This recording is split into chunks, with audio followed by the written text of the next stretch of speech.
Sunod naman natin ang dividend investing. Para sa mga employed professionals na may mahaba pang time horizon bago pa sila mag-retire, ang dividend stocks ay pwede maging second pension nila. Ang konsepto nito ay simple lang. Bibili ka ng mga shares ng mga established company na nagbibigay ng mga dividends. Habang nagtatrabaho ka, ay pwede mong i-reinvest ang dividends na yan para mas dumami pa ang shares mo sa company na yon. At pagdating ng retirement, pwede mong kunin yung dividends na binibigay ng mga company na yon as additional monthly income. Siyempre, hindi mawawala ang risk sa stock market, kaya mahalaga ang diversification at long-term mindset. Ito ang strategy ng pasensya at consistency. At sa loob ng 10 to 15 years ng reinvested dividends, pwedeng mag-compound ito at maging meaningful cash flow para sa retirement mo.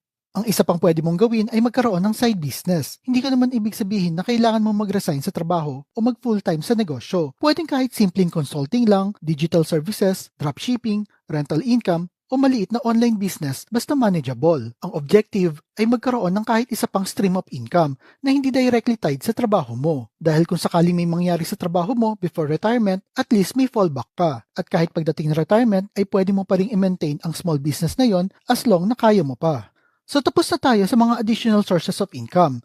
Ngayon pag-uusapan naman natin ang systematic monthly allocation strategy. Maraming professionals ang mataas ang income, pero wala pa rin na itatabi dahil walang plano. Ang suggestion ko, isang simpleng framework. Unahin ang emergency fund kung kulang pa. Pangalawa, mag-set ng fixed percentage ng income mo for retirement investments bago ka pa gumastos para sa mga needs mo. Kahit 10 to 20% lang depende sa capacity mo. Ang mahalaga ay consistent ka. At wag mo na rin hintayin na magkaroon ka ng extra dahil kadalasan wala naman talagang natitirang extra. Then pangatlo, i-automate mo kung kaya para hindi mo na pag-iisipan buwan-buwan kung magtatabi ka ba o hindi. Mahalaga maintindihan mo na ang goal natin ay hindi luxury retirement. Ang goal natin ay dignified retirement. Yung tipong kaya mo mag-grocery nang hindi nanghihingi sa anak mo, yung kaya mo magpa-check up nang hindi nag-iisip kung may pambayad ka ba, yung kaya mo magregalo sa apo mo nang hindi ka kinakabahan kung zero balance na yung bank account mo. Hindi ito tungkol sa pagiging milyonaryo. Ito ay tungkol sa financial independence at peace of mind. At ang foundation nito, hindi lang ang SSS pension mo.